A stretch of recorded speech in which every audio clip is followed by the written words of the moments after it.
আমরা সহকর্মী। আমি আপনাদেরকে বারে বারে অ্যাড্রেস করছি সহকর্মী হিসেবে। আপনার বিপদে আমি পাশে দাঁড়াই, আমার বিপদে আপনি পাশে দাঁড়ান, সেজন্যই আমরা সহকর্মী। কাজেই আমাদের সকলকে, আমরা সকলে মিলে দল।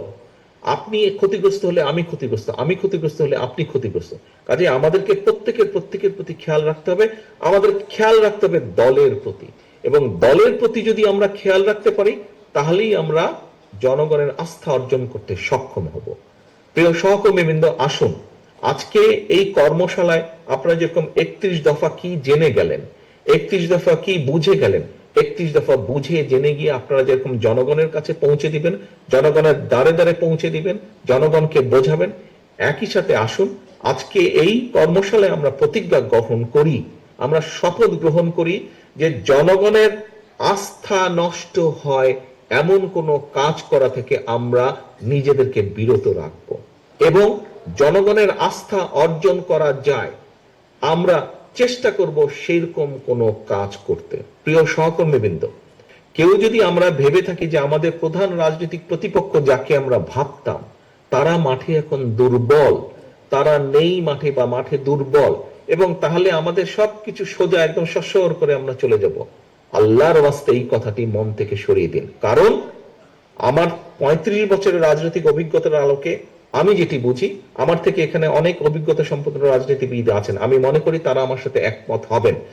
আগামী যে নির্বাচন, এই নির্বাচন কিন্তু অনেক কঠিন। যে কোনো নির্বাচনে আমি মনে করি যদি আমাদের প্রধান রাজনৈতিক প্রতিপক্ষ থাকতো, মাঠে থাকতে পারত, সেক্ষেত্রে নির্বাচন যতটুকু কঠিন হতো, আমি মনে করি নির্বাচন আগামী দিনে আরো কঠিন, তারা দুর্বল হয়ে যেতে আরো কঠিন। এখানে অনেক ষড়যন্ত্র চলছে এবং অনেক অদৃশ্য শক্তি আপনার বিরুদ্ধে কাজ করছে।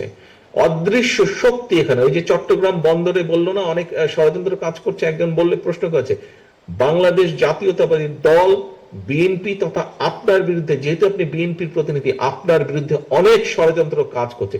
একটু ঠান্ডা মাথায় আল্লাহর রাস্তায় এগুলো চিন্তা করুন আপনারা। আপনি ছাত্র দল হন, যুব দল, স্বেচ্ছাসেবক, বিএনপি, তাঁতি দল, মহিলা দল, যেই হন না কেন, আল্লাহর রাস্তায় এগুলো একটু চিন্তা করুন। বহু ষড়যন্ত্র চলছে। এই ষড়যন্ত্রকে যদি উপড়ে ফেলতে হয়, এই ষড়যন্ত্রকে উতরে যদি আসতে হয়, আমাদেরকে ধৈর্যের পরিচয় দিতে হবে, আমাদেরকে ধৈর্যশীল হতে হবে, আমাদের আচরণ সেরকম হতে হবে। প্রিয় সহকর্মীবৃন্দ, আমি আশা করব, আমি বিশ্বাস করি যে যেই কথাগুলো আপনাদের সামনে শেষে আমি এসে বলেছি, আমি জানি সারাদিন শেষে আপনারা আজকে ক্লান্ত, খুব বেশি কথা শুনতে এখন ভালো লাগবে না, কিন্তু যে কথাগুলো না বললেই নয়, আমি আপনাদের সামনে সেই কথাগুলোই তুলে ধরেছি। আমি অনুরোধ করব, বিগত 15-16 বছর আপনারা অক্লান্ত অত্যাচার নির্যাতন সহ্য করে আপনারা এই জায়গায় এসে দাঁড়িয়েছেন। আসুন আমরা সকলে মিলে, আমরা যেই অত্যাচার নির্যাতন সকলে মিলে সহ্য করেছি, আমাদের সামান্য ছোট ছোট ভুলের জন্য যাতে আগামী দিনের আমাদের এই বিসর্জনগুলো, যাতে আমাদের এই বিসর্জন যাতে নষ্ট না হয়ে যায়, আমরা সেই ব্যাপারে সচেতন থাকি।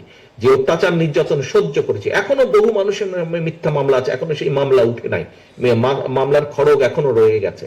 কাজে আসুন, যেই নির্যাতন আমরা সহ্য করেছি, যেই বিসর্জন আমরা দিয়েছি, সেই বিসর্জন যাতে নষ্ট না হয়ে যায়, যেই কষ্ট করেছি সেই কষ্ট যাতে নষ্ট না হয়ে যায়, এই ব্যাপারে আমরা সচেতন থাকি। আমরা 31 দফা মানুষের কাছে নিয়ে যাব, মানুষের আস্থা ধরে রাখার জন্য যা যা করা প্রয়োজন আমি সেটাই করব।